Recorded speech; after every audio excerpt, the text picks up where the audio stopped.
The world needs ways to reduce carbon emissions. We're working on solutions in our own operations. Like carbon capture. And clean energy from hydrogen. So, who are we? Believe it or not, ExxonMobil. And our solutions could help businesses in manufacturing, commercial transportation, and power generation too. Heavy industry with low emissions. Let's deliver. Learn more at ExxonMobil.com.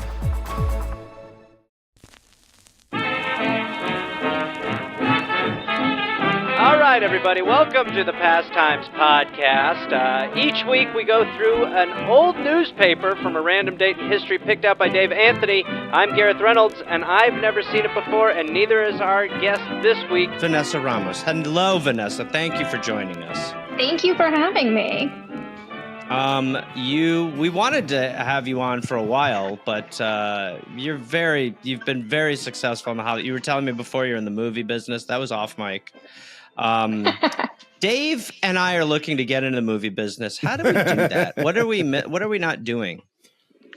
Here's the thing. And when you say movie business, it's like writing jokes for just some of the worst movies there are. Like, it's like either like I still want that job.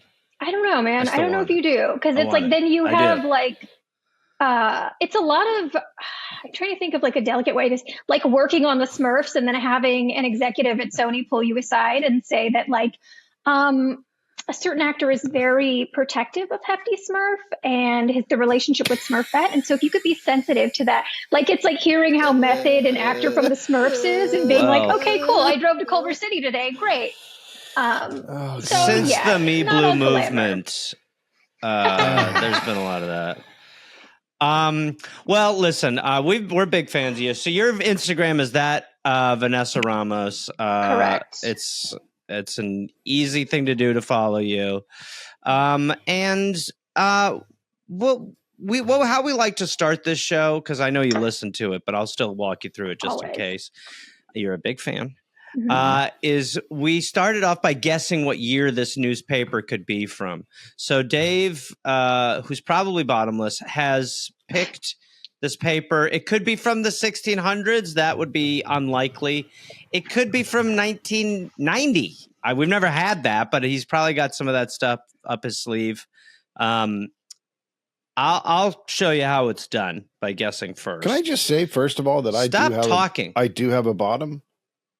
You do? Yeah, we know you have a bottom, but I'm suggesting that it's not covered. Yeah. Oh, yeah. I'm not going to comment on that. I'm not just saying you're withdrawn. Half. Yeah, exactly. Okay, so don't push. For you, Dave. Yeah. I thought things like that, don't push. Yeah. You sound like a hefty Smurf, to be quite honest with you. I'm going to guess that this paper is from the year 1964. And that's an outlier guess. That's a really good guess.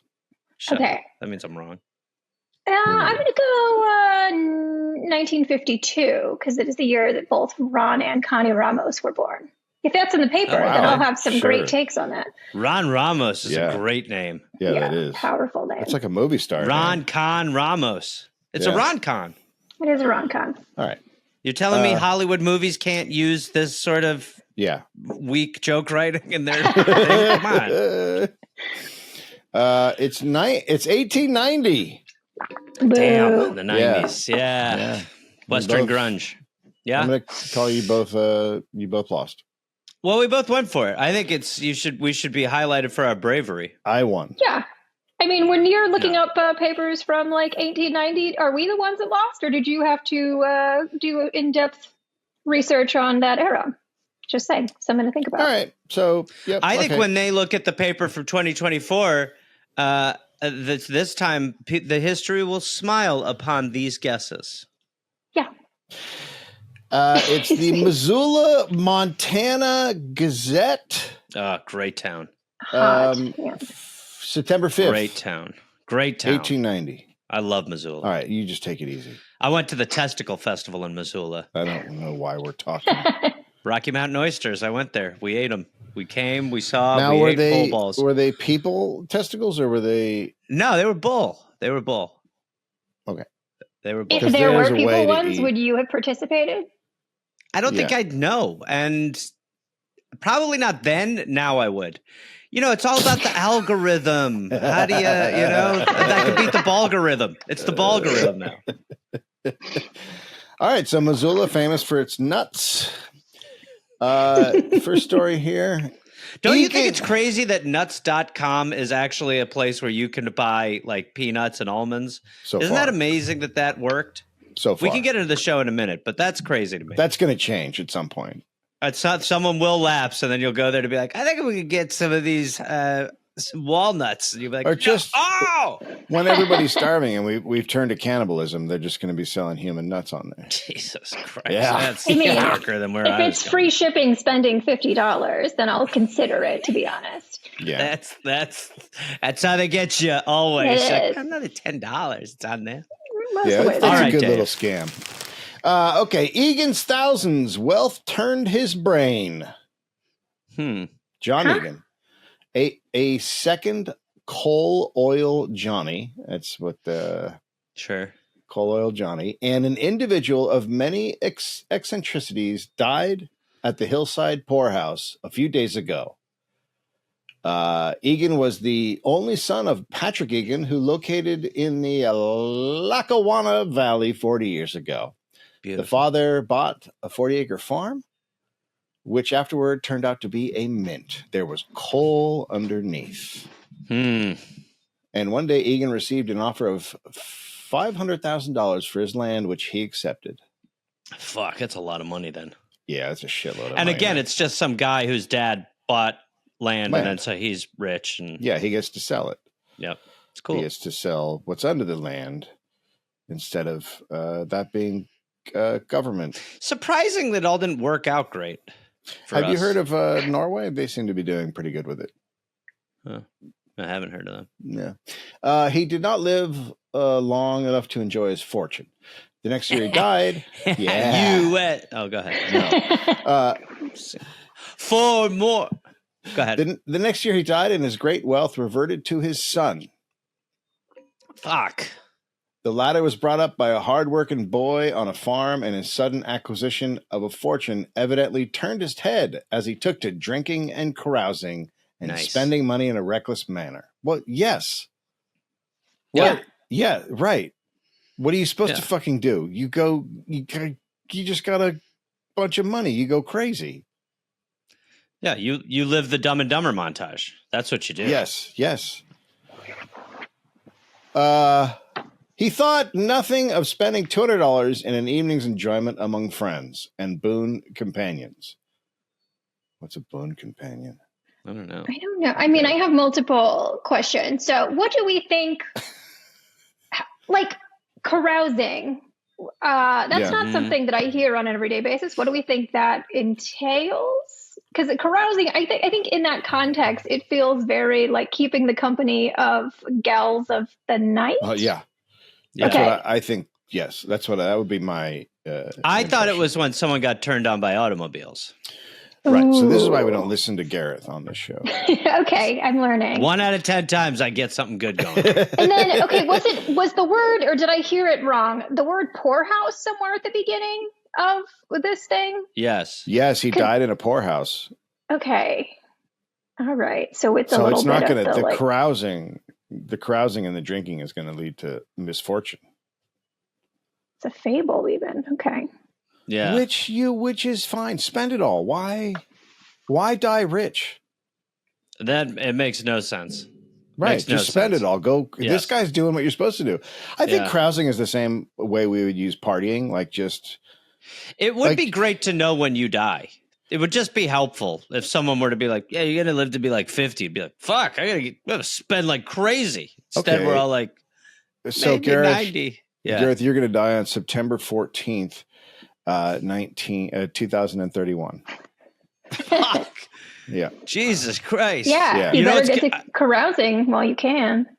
I'm going to do everything I can to die on that day, just to make you, just for lore's purpose.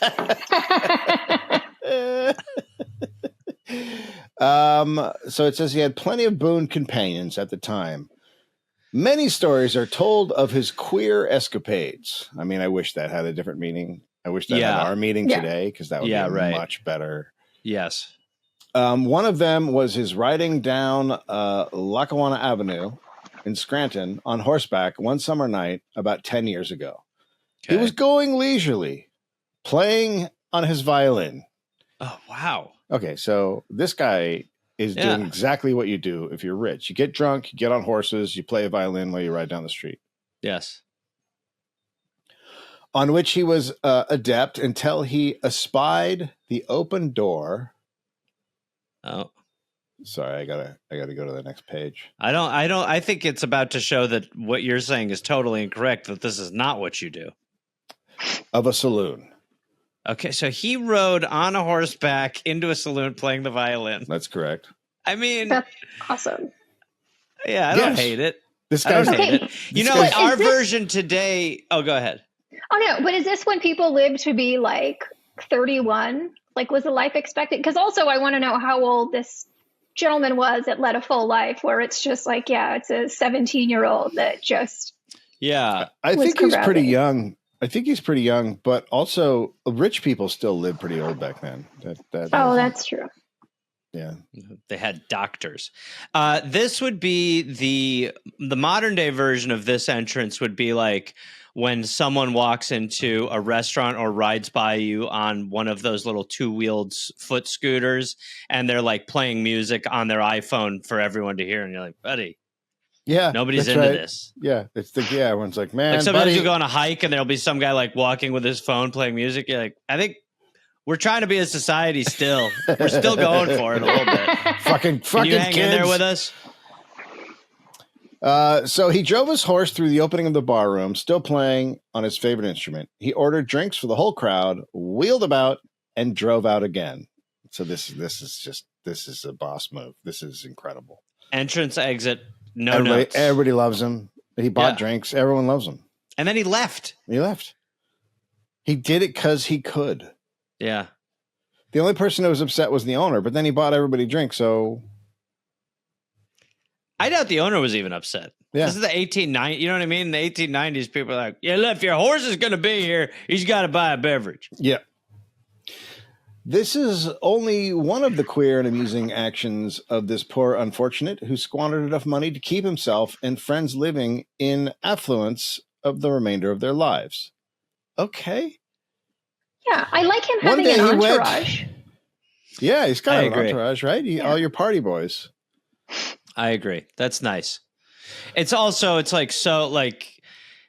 great is it to fall into a rich guy's entourage? That role, that's a great role. Yeah, it's huge. But then you kind of get why it's like, because the entourage whole thing is be like, buddy, that's so smart. Oh, it'd be like an epic if you rode a horse in playing the violin. You should totally do it. Like that makes sense why he sort of like, they just yes-manned him into all this bullshit. Yeah, they're just yes-anding for their own just so they can get free drinks. Like, that'd be dope, dude. What if you played the violin? Yeah, that'd be awesome. One day he went out in the country and gave a farmer $200 to set fire to his barn. That's awesome. Okay. I think this is how you're supposed to be rich. I agree. Yes. This is okay with me. Mm-hmm. This is how you're supposed to do it. Just show up. Hey, man, will you burn your barn down? I'm tipsy. He said he wanted to see the hay and straw burn. Right. Fair enough. I get it. On another occasion, he gave $100 to Ted McNulty to let him punch him in the eyes until they were black. That's awesome. This guy rules. How is there not a movie about this guy? Well, that's where you come in, Vanessa. Help us get the Smurf producer. That is so. Dave, is this the greatest rich guy in history? I mean, it's pretty high up there. It's a punch someone in the eye. This is amazing. Well, because here's the thing I respect about it too. It comes from a place of curiosity. He's like, look, I wanted to know what it was like to see the straw burn. Like it's, and he realizes it's like, look, I can answer some of these questions.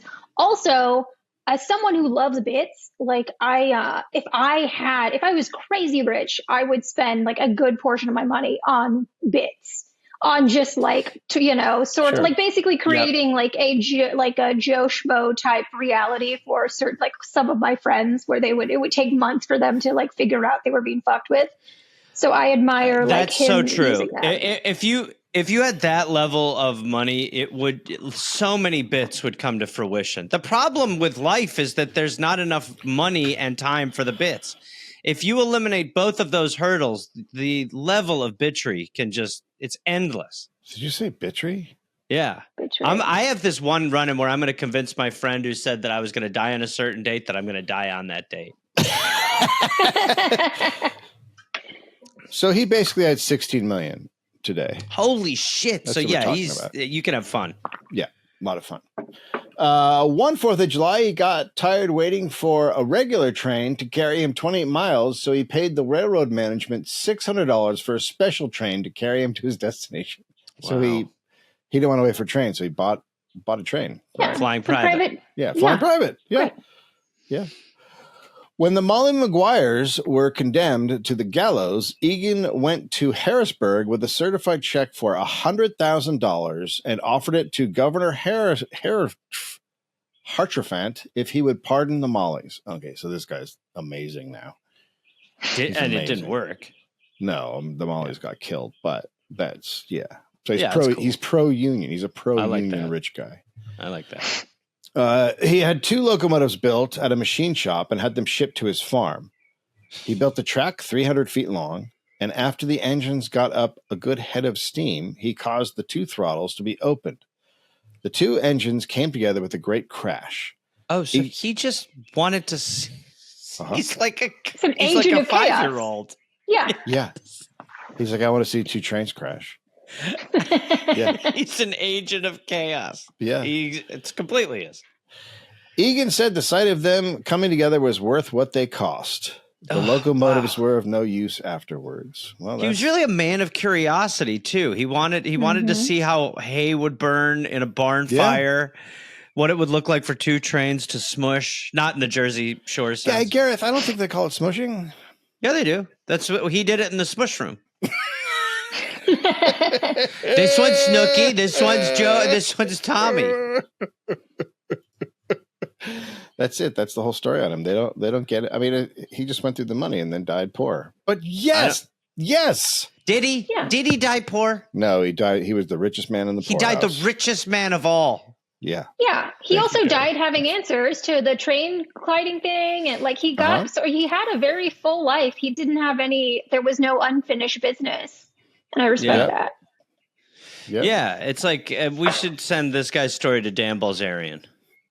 Yes, that's exactly who I was thinking of. It's like just that sort of get it version. a little more together, Dan. Yeah.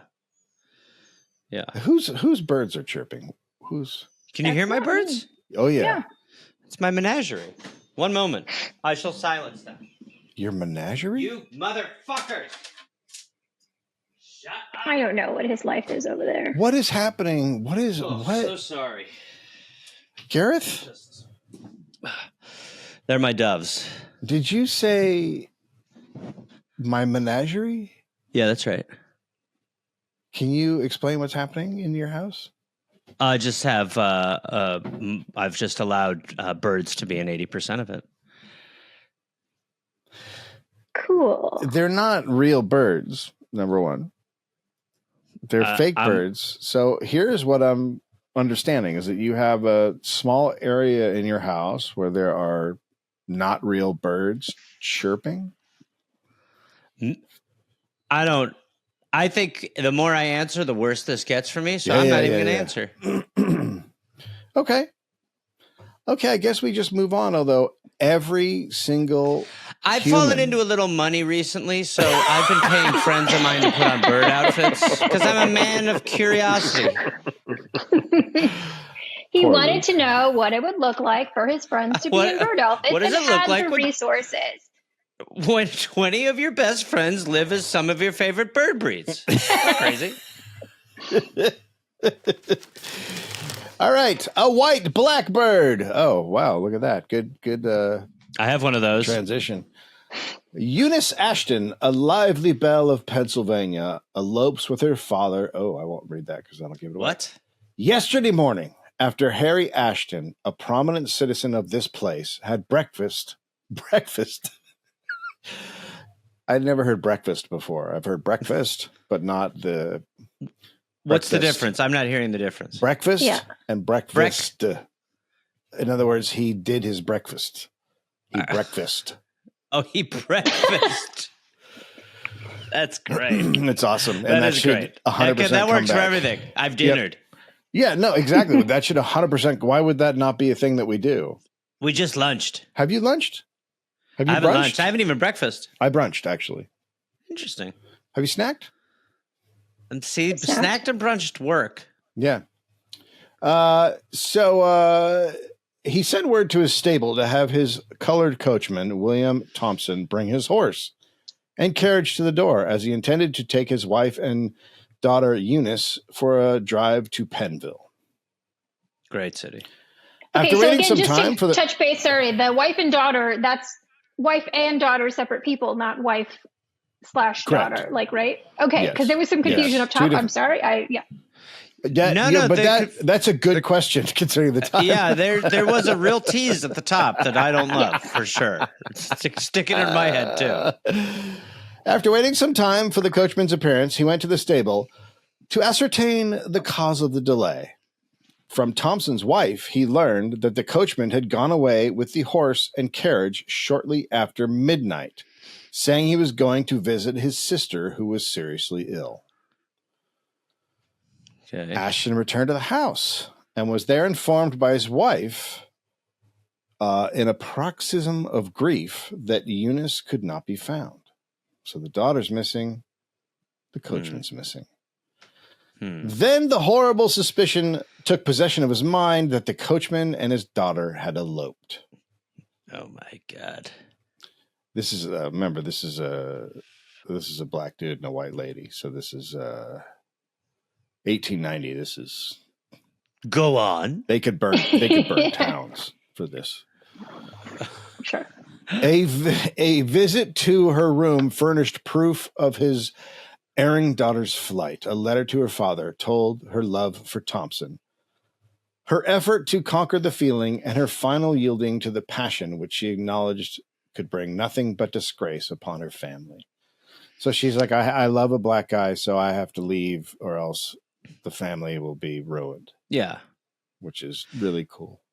It's kind of there's something, I mean, strategy-wise, it's the wrong move. If you're trying to buy yourself time, you could really throw the whole thing in another direction. Yeah, I'll be back in 3 days. Just be like, just be like, I'm going in that river. Come look for me in a week, Instead, now it's just... Gareth? Yeah. Just so we're understanding, your better story for the father is, I'm going in that river?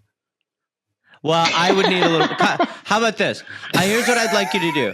I'd like you to check in a couple stories, and I'll have a better version of what my smoke screen would be. The horse and okay, wait. I've already got it. Oh, okay. That was fast. No, go ahead, Vanessa. Yeah, because I get that, like, the way, at that time that things were very different and terrible, but it has to be it's like, okay, I'm in love with this black gentleman, but like having the sort of the dynamic with him of like, okay, yes, it's important that I let my father know how like riddled with shame I am. Like, it's like, no, you're great and all, but also like, how do you navigate? Can we just go? Can we go? I don't know if you need to. Hold on.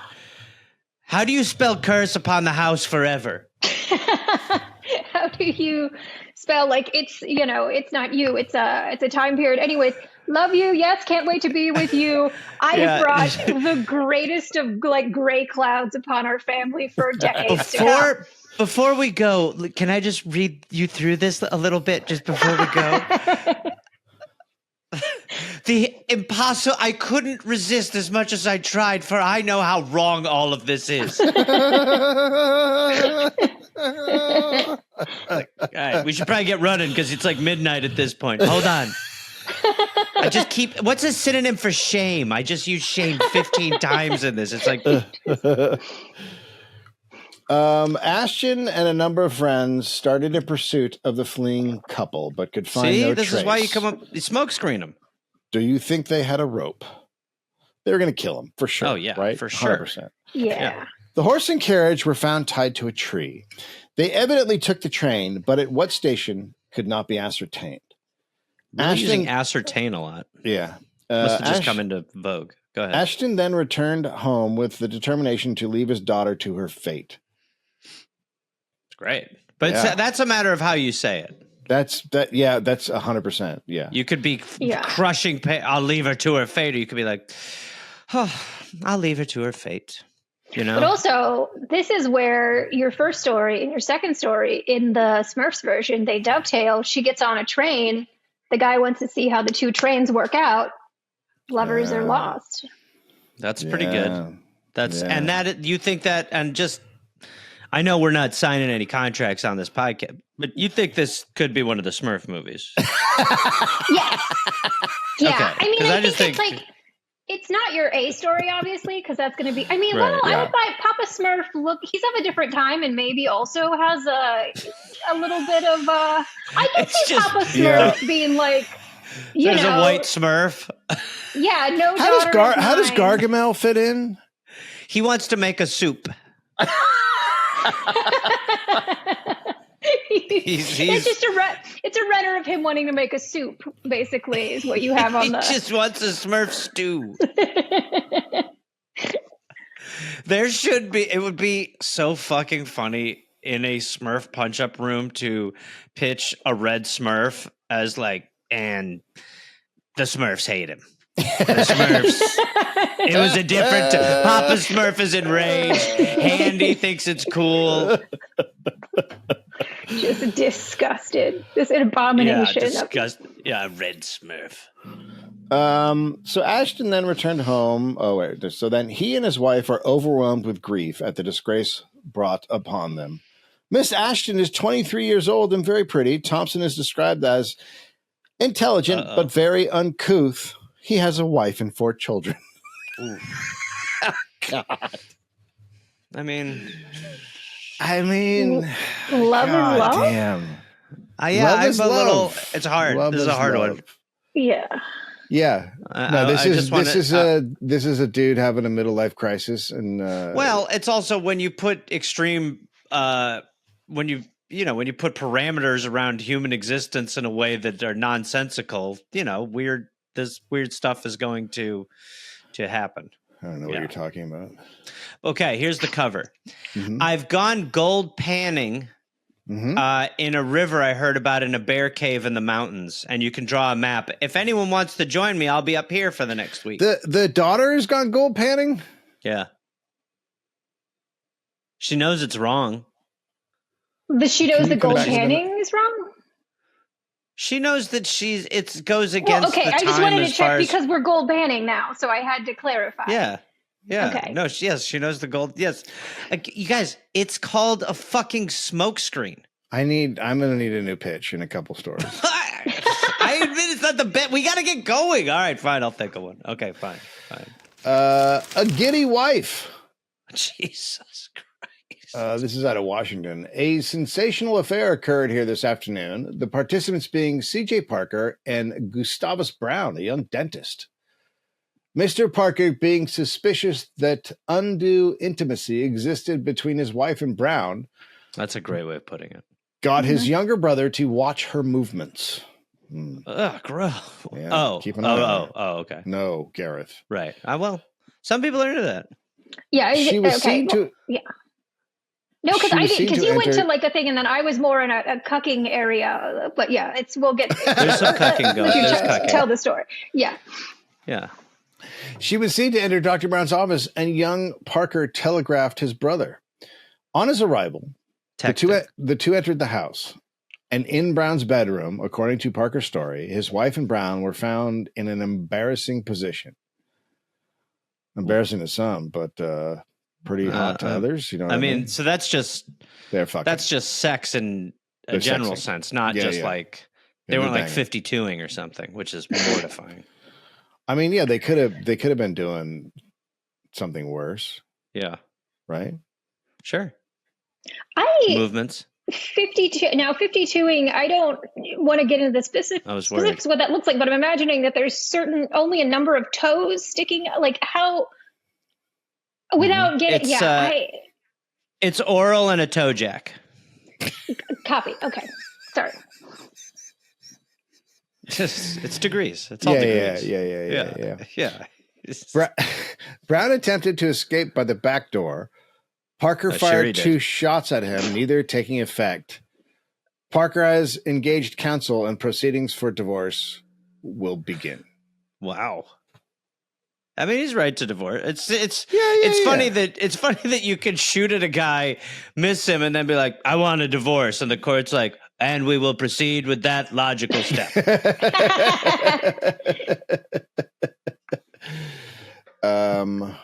That's how you filed back then, is you took a shot at someone. Yeah, it's true. Yeah. They were like, "Well, you tried everything to make it work.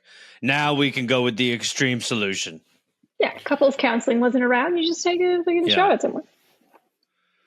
Embezzlers arrested. Okay. This is from Chicago. John Mayer of... Whoa. Yeah, I know. By the way, I have Sirius Radio, and there's now a channel that is called John Mayer /Life. Which makes me very upset every time I scroll past I have Sirius too, and I got to be honest, I'm starting to go, what's going on over here? Yeah, I agree. We almost had a Sirius deal, and and then they were like, well, we've overspent, like we can't do it. We spent too much on one thing. We gave too much money to Conan. That's Other what they said. Podcast is on there now, and I'm like, they lied. They just completely lied. Well, no, they were going after one thing as part of the deal. Remember? They got it. Oh, is he on there? Yeah. Oh, yeah. Is he really? Yeah. Wow. Okay.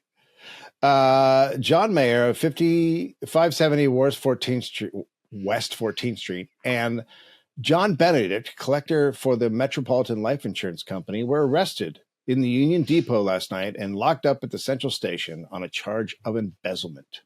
The first mention had been in the company's employ for about a year, and the other only 2 weeks. The men were not Confederates, although their arrest at the same place and time would indicate that they were. Well, they didn't. They weren't together, but we just arrested them at the exact same place at the exact same time. Holding the same dollar bill each on one end, having a picture taken. With embezzlers underneath on the with embezzling sashes. Benedict had shaved off his mustache and whiskers. The best. That's what an 1890s disguise was, and it was effective. People are like, well, I don't know, fella we's looking for had a mustache. Just can't be you. He had so changed his appearance that a messenger boy employed by the company failed to recognize him in the depot. I can't give you this letter, mister. It's for Benedict, and that ain't you, because you ain't got the mustache. Like, there were no IDs. It's just like... it was such an easier time. It was his suspicious actions that attracted the attention of officers McDonald and Weaver and led to his arrest. So he was acting suspicious in the train depot so much the cops were like, what's up with this guy? That's crazy. In the 1890s, for cops to be like, you're acting weird. Yeah, what were you doing? Just like sitting there sweating, going, oh my, oh my. He's just singing like, I'm embezzling, I will embezzle again. Like there was a guy taking a fucking horse into bars with a violin, and the cops like, as you were. This guy's shuffling a lot on the platform.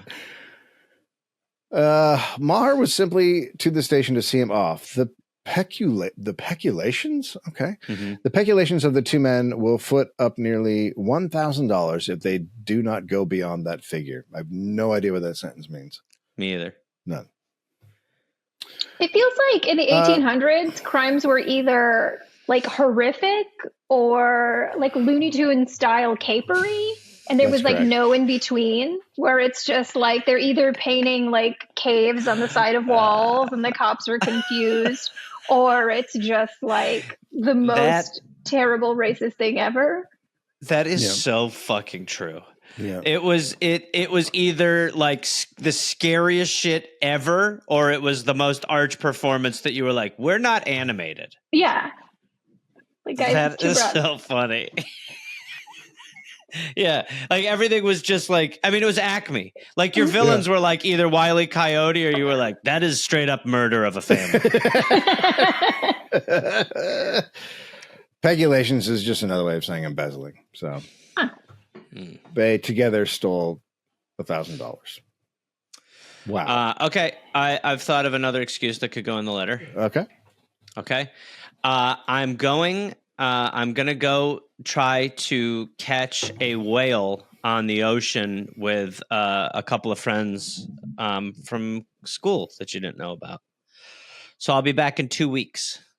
That's how long it takes to catch a whale in the store? Look, we just need them we just need a pause. But you need it to be believable from the dead, like not to note you to death by all, but you need the dad needs to buy it. There's a lot of notes coming from you too. Well, you're in the Acme thing we just talked about. Like the dad which is of the time. I guess so, but the dad needs to believe that. Like, I mean, also, I'm just like, and I'm not saying the whale thing works. I think you just need more time than 2 weeks to catch it. First of all, you're catching and not killing it, which seems not ideal. You know what? I'll be honest. I resisted. That's a great note. Okay. I don't know when I'll be back. It's an I don't have a timeline for this, but I'm going to catch the biggest whale possible, and then I'm going to bring it back for us. And it won't be too long, but don't come looking for me. I'll be fine. Yeah. And it's like, also, I think that's good because then she's bringing something. It's like, oh, it's for all of us. It's not a selfish endeavor. It's magnanimous. You're onto something. Okay. Dave, any bullshit notes from you? I think it's just the most insane, weird, like she's in Pennsylvania. She's 23. First of all, she's not in school. No one would allow her to go to school. This is page one shit. I mean, secondly, Pennsylvania. We're talking about Pennsylvania. It is a landlocked. I'm not saying she's going to the Pennsylvanian Ocean. I know, but to make Dave's that also excuse, not saying that because they're If she was from Maine, maybe because she would see a lot of whalers and whatnot, it would pique her interest. But she knew this is just when we okay. All right. I need another pitch. Give me a minute. Yeah, okay. It's really kind of some dumb. I would just say you're too broad with all this, and I would just say let's keep it a little more grounded. Okay. This is under personal paragraphs. Prince Henry of Battenberg and a companion went poaching with ferrets the other day in Hampshire. That's a good one. Can we use that one? She's going ferret poaching. Yes. Yeah, I like that. Ferret poachers are just going to kill ferrets. I'll be back when I have enough for a coat, Father. Well, she's doing the logical thing a woman should do at her age. Poaching with ferrets, right? Probably means different than we would take it as today. I don't think he's going out with ferrets and then poaching other things. Let's get him. Guys are real savages. The companion was apprehended and fined 10 shillings, but the Queen's son-in-law went free. Typical. Rich guys getting away with crime. You ever heard of that? Has that ever happened? Has that guy ever become president? Again, twice. Again. The full name of a woman who died in Kansas City recently was Joycey Jane Permelia Ann Sarah Elizabeth Douglas Carr Gentry Ballard. Gentry? What the fuck? What? I'm stuck on Joycey, which is Joicy. Joycey. Wasn't that the little guy who traveled around with Kid Rock? I hope so. I think you're thinking of Juicy. I think it was Joycey or Josie. Either way. Joycey Jane Permelia and Sarah Elizabeth Douglas Carr Gentry Ballard. It's crazy. She had. I mean, that Tombstone guy was like, "Egads, my year's been made." No, we're paying you the same as a one namer. I'll tell you, just I do it by the letter, mister. Not anymore. What? I like how this redneck is like a jack of all trades and ends up in like different Pennsylvania, like wherever region doesn't matter. That's just how he sounds. That's where he is. Yeah. I can't believe how close we are to the ocean. You can basically see it from here. It would make sense for someone to pine for a different life out on that place. Nobody would find holes in that story, mister.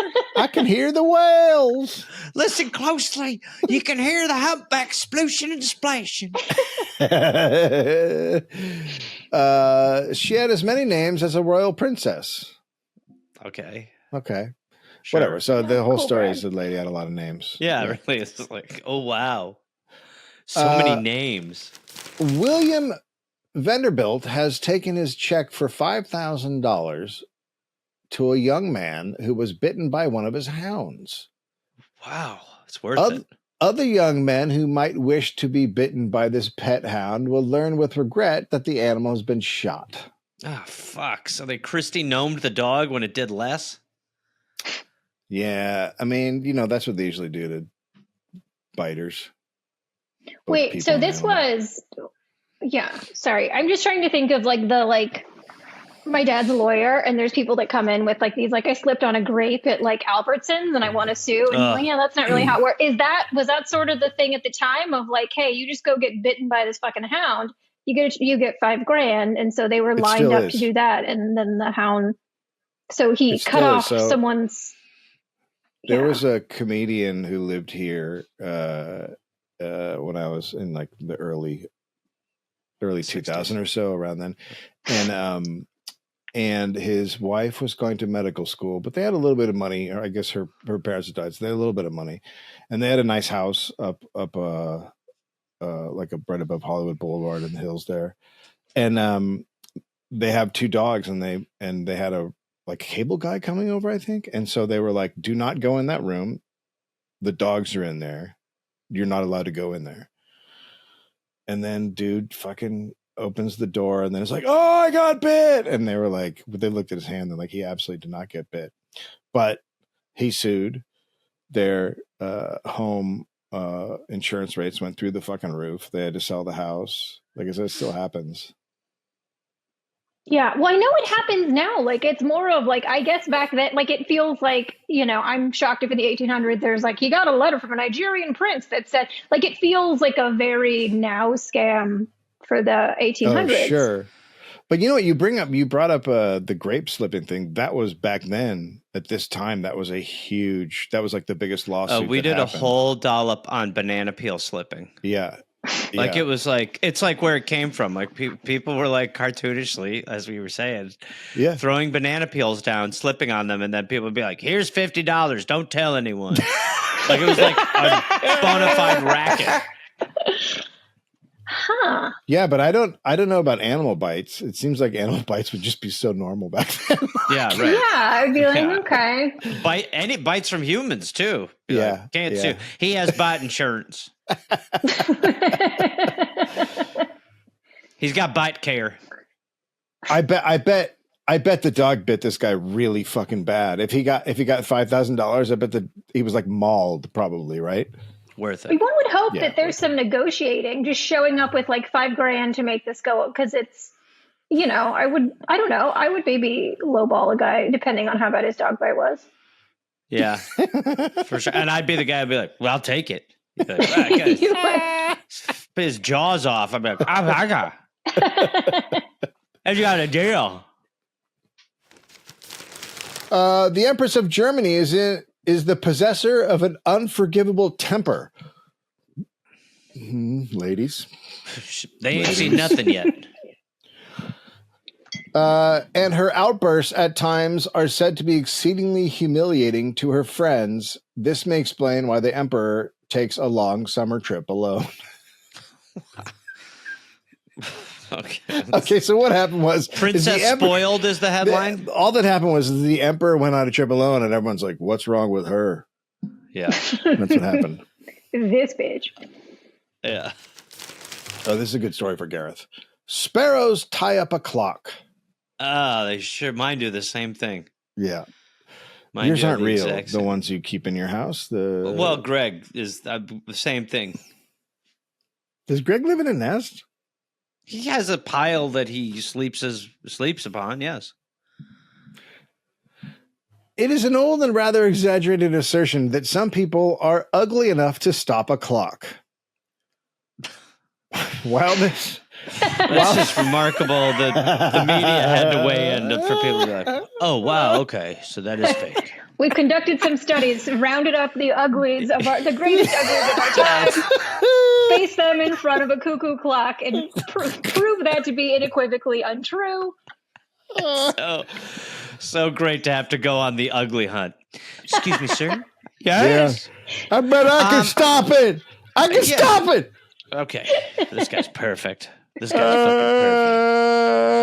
perfect. But, sir, you can't use your mouth to stop it for the last time. Sit down. It just looks only. Sir, put your mouth. Sir. Just happened. He keeps eating the hands.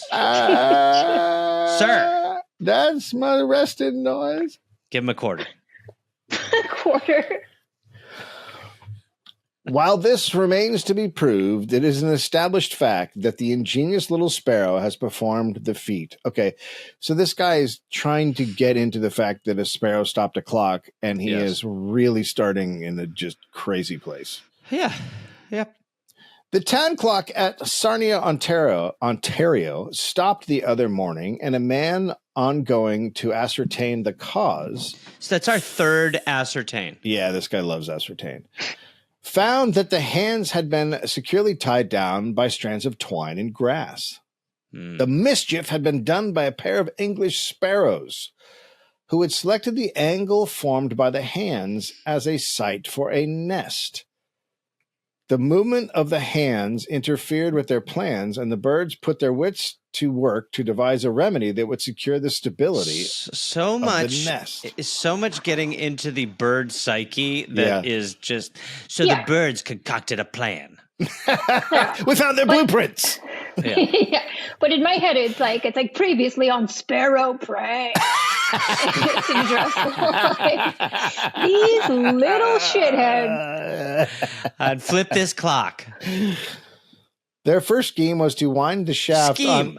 Their first scheme. Sparrows. They're literally just putting twine down. They are birds with instincts. They're like, this would be a good nest. Like, look at him. Cold, calculated sparrows. The first scheme was to wind the shaft on which the hands are pivoted around and around with grass and cords. No, they didn't. They put it in a place, and the clock turning wrapped it around the... Yeah, they were not like, we're trying to stop time. I hope this ends with like, the sparrows are going to kill us all. Yeah. Oh, this is a good way into like a quantum leap type thing. It's like they figured out how to stop time, and then the sparrows are like traveling. You're pitching right in my face. That absolutely. And then time stopped, and in the future, sparrows took over. That failing, they tied the hands to each other and to the framework in such a manner that it took considerable time and a great deal of labor to remove the obstructions. The engineering skill displayed by the birds in accomplishing their object showed that they possessed reasoning power of no mean order, besides an amount of industry and perseverance in gathering the material within the few hours at their disposal that is almost incredible. Birds build nests. They just made a nest, We've never seen minds work like this. Can I tell you what irritates me the most about this is that there's somebody that it's like these sparrows, and they like studying sparrows for just like late nights, weeks on end, whose wife is at home with like 2 little children and is like has dinner ready, and he's just like, sorry honey, I gotta work, I gotta crack the sparrow. Like, sparrows are being sparrows, and he's doing all of these fucking important studies where it's like, okay, well, your children don't recognize you, but at least you know that like birds Henry, build come shit. to bed. And when he does come to the table to eat, he's like, now I will tell you about the Sparrows family. Like, Jesus Christ, dude. I think I got an idea what they're after. Their motivation. Profiling ferrets. Young Stengel's lucky find.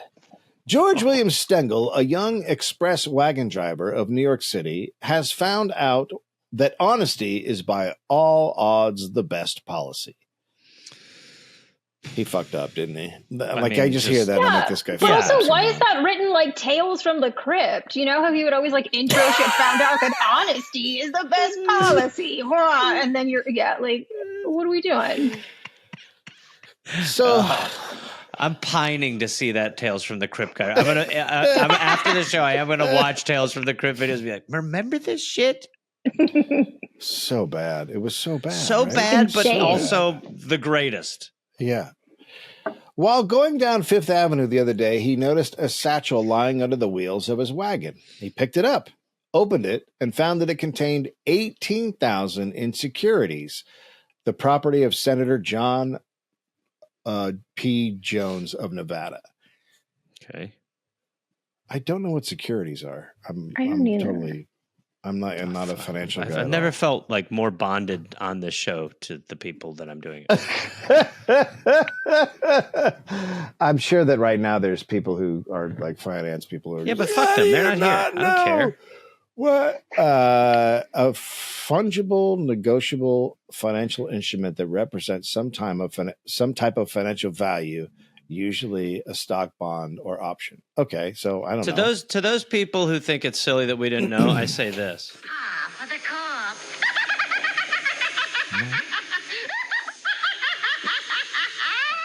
Tales from the Crypt laugh. Oh shit! Yeah, okay. Everybody under 50 is like, what? I'm under 50 and I'm like, boom. Are you? Yes. Very proud of whoever came up with that idea to play that. Spirit, I'm like 28. I'm under 50, but in spirit, I'm 65. There you go. Hollywood will do that. Yeah. He made a prompt return to the valuable satchel to its owner, whom he found in an uptown hotel. Senator Jones gave him $20. Wow. That's why you don't turn it in. Yeah. $20. Nothing. Oh my God. The reward. And took his name and address, saying, "You'll hear from me again, young man, in a more substantial way." Nope. No, wrong. You won't. Nope. That's it. Nope. Never going to hear from him again. Nope. That's the end. Ever. He's going to tell his friends how this stupid idiot driver gave him $18,000 back. Yep. It is understood that the great mine owner intends to give Stengel an important position in connection with some of his Western property interests. Nope. For sure. Nope. No, 100%. That guy blew it. Yeah, the name is so synonymous with success through satchel finding. I mean, how many times have you heard this story? Yeah, so much. It is said that Richard Vanks, the courtly old gentleman who succeeded Samuel Randall in Congress, strolls over to the equestrian statue of Andrew Jackson every morning and, facing it, removes his hat as a tribute to the memory of the man he admires. Now, let me ask you this. Christ. Could this be in the Washington Post today? Mm-hmm. Yes. 100%. Yes, without Absolutely. question. Yes. Yeah. Josh Hawley, every day, takes off his ball cap. Ball cap? Nods to the sweet Jackson statue. You just made Hawley more like common man than he should be. I mean, I've always related to Josh Hawley.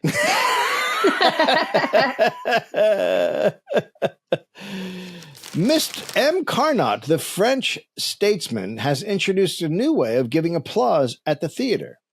Oh, my God. By the way, didn't catch on. Can't wait. Yeah, I know. I'm dying to hear this. He strikes the back of his left wrist against the palm of his right hand. Wait. So, just this? But you're doing more hand to hand, Gareth. It's more wrist. No, I'm doing wrist. You are doing wrist? Yeah. Okay. It's really not great. No. Like Why would you'd see someone doing that, you'd be like, "Are you good?" Yeah, what's wrong with you? But why would you think? Yeah. What a show. That was so good.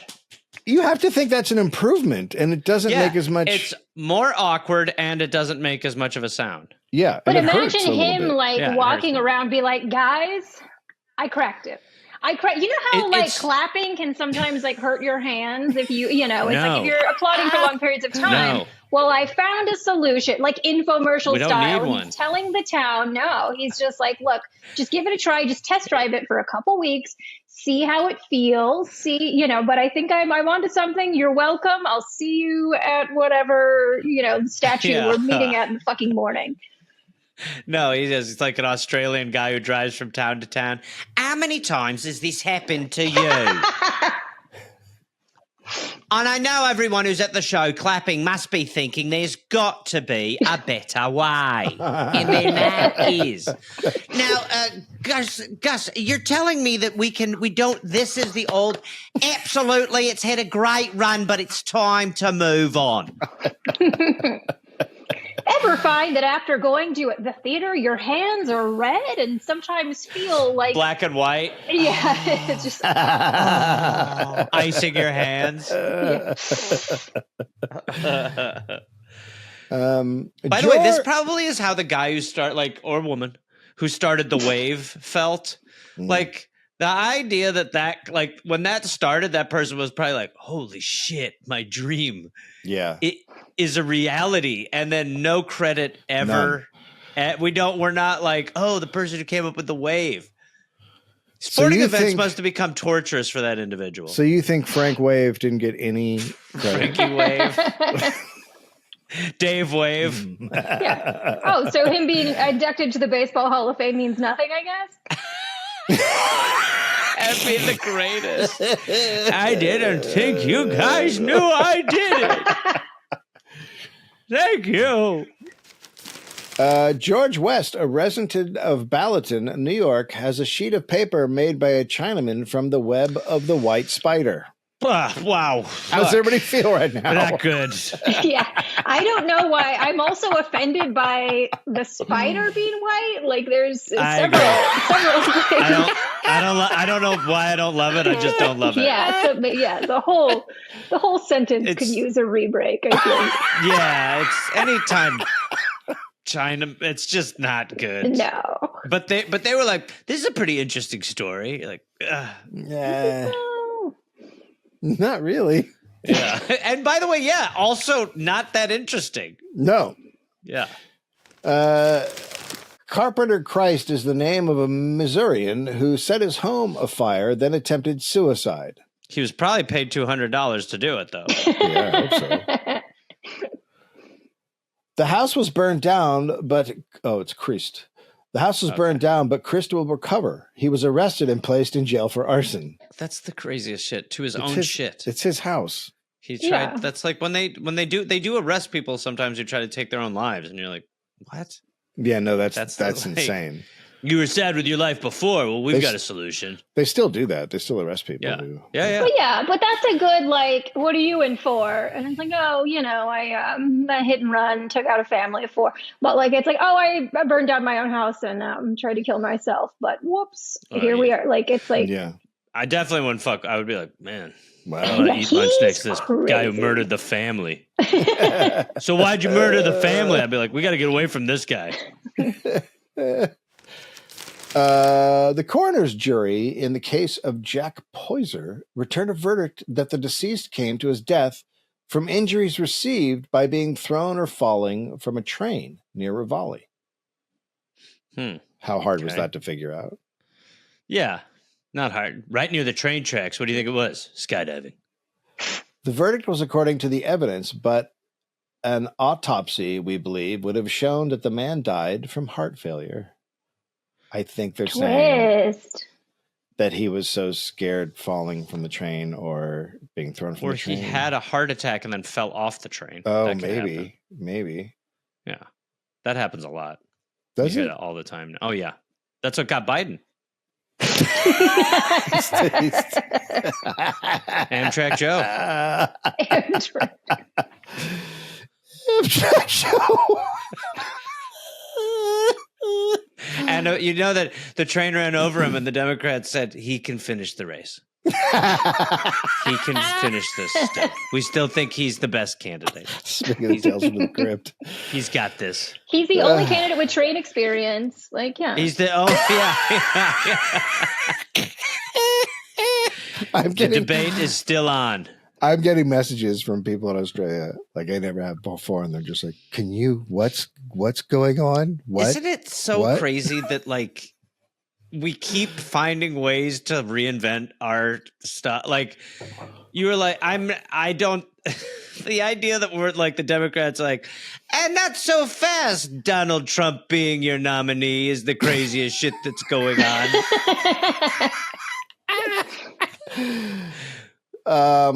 Last one. Okay. A weak power brother. Oh, this could be bad. Sure.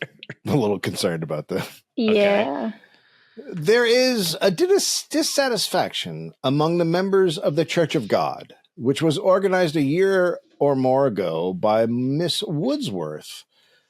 Mr. Baker, the pastor, has been relieved. The trouble seems to be that Mr. Baker was inclined to be too evangelic and did not believe sufficiently in the power Of Grayskull? In quotations. Okay. The church has secured a young man named Hoover from Maine who indicates that he will give satisfaction. The enthusiastic members say that he handles the power with great ability. What in the fuck is happening? Yeah, I've seen this SBU. It does not turn out great. The youth pastor ends up knocking up a 15-year-old. It's bad. And it's a miracle. Is that what they mean by the power? Yeah. Another immaculate one. Trevor, stop it. What? I can't believe this happened again. What is this? I mean, this is where it's probably, if one of us was evangelical, we would understand what was happening. But right now, it just sounds like superhero stuff where you're like, who's got the power? Was he born with it? He will remain until the arrival of Miss Woodsworth 10 days hence, when permanent arrangements will be effected. Mr. Baker will not try to organize a new church. What church? Well, it's just interesting ending. I will say, with the confusion in that last story, I was able to come up with the best excuse that she would leave in the letter. I know we all were really digging the whale one. I think we liked the ferret poaching. I think the best one is as follows. In the letter to her father, she writes that she's found a recipe for one of the greatest stews on earth. And unfortunately, it involves some little blue creatures that are only found in Ohio. And she'll be back in a few months with the missing ingredient to make it all for the family. That's it. Yeah, and she's that's called great. Galgamel. That's it. Ooh. Also, Galgamel is like a perfect, like, Lady Gargamel is just needs, a week away from all the craziness. And she goes on like a girl's trip to Vegas. Like that, I think also has potential. Galgamel's trip, I think, is good. Look, Vanessa, you're the pipe into this whole world, so I want you to take it. And, worst case, I just have a foot in the, in the game a little bit. Put together a pitch doc. Yeah, best case, maybe I'm involved in the mix. I can drop Deadweight Dave over here and get involved in some real fucking Smurf shit. Why did I take a hit? Because you've always been really unsupportive of the Smurf stuff I've been trying to get going. Guys, so this was my only introduction to the, breaking news of the 1800s. And I have a bit of a question in terms of how do you think things worked like at the paper? Because in my brain, it's like if you ever saw that shitty like TMZ show where the long-haired guy is like, we got Lindsay Lohan coming out of Nobu, like, they're all yelling stuff at the main guy. Like, do we think that it's like an editor and they're just like, oh, I got a great story about a guy returning fucking securities in a satchel, and that he's just like, yes, no, yes, like how do you see it? Well, I will say I don't really know how I saw it, but I now choose to only see it being done TMZ style with the room of those people pitching at the Harvey whatever guy. Just like, you hear about this woman who ran off with her black coachman? That's interesting, as they're just drinking 1890s frappuccinos. That is kind of what that TMZ show was, except it was like a black athlete and a reality person. And I think it still goes. I'm not sure. I think it's still a show. I think most of these papers started for political reasons, like they were aligned with a party, and so they want to influence elections. But then there were other people that were just like, I'm going to open the town paper and make money. I think very few of them. But there is like an editor, obviously, putting this all together. Yeah. So and then they get, for like this time, they're getting stories from other places, and just throwing them in the paper. Like there's I don't know how it went around, but there was clearly a service that sent out news stories. And they would put them in, and the news stories you would read, they're not like up to date. Like some of them happened 2 months ago, so it's then. But it wasn't like people are like, I heard this. People are like, whoa, that frog jumped far. Well, no, but to that, I think it was. It's like some of them were very like early Parade magazine type shit of like, this woman has 17 names, like who's gathering those stories. Well, whoever it was knew that the men would be like, this is fucking ridiculous. Yeah. How dare, she's a name hog. By the way, power evangelism is the term coined by the founder of the charismatic third wave movement to distinguish his evangelical method from traditional evangelism. So it's just a split in fucking evangelism. It's just that typical fucking nonsense. Jesus Christ. Yeah. Well, Vanessa, thank you for joining us on what we like to call a Sparrows twine in the cuckoo clock time traveling experience going back to the 1890s. Shut up, Dave. We appreciate it very much, and we look forward to some credits on the next Smurf project, whatever that turns out to be. Yeah. Oh, no. The type of work I do, I'm not credited. You go and you throw in some jokes, and you hope for the best. We'll throw as our you jokes drive home from Culver City. Yeah. It is glamorous, isn't it? Yeah. Well, thank you, Vanessa. You're that Vanessa Ramos on Instagram. Yes. So go follow you. Thank you. Thanks, dudes. Toodles. Screw you, Dave. Some of these days you'll miss me, honey.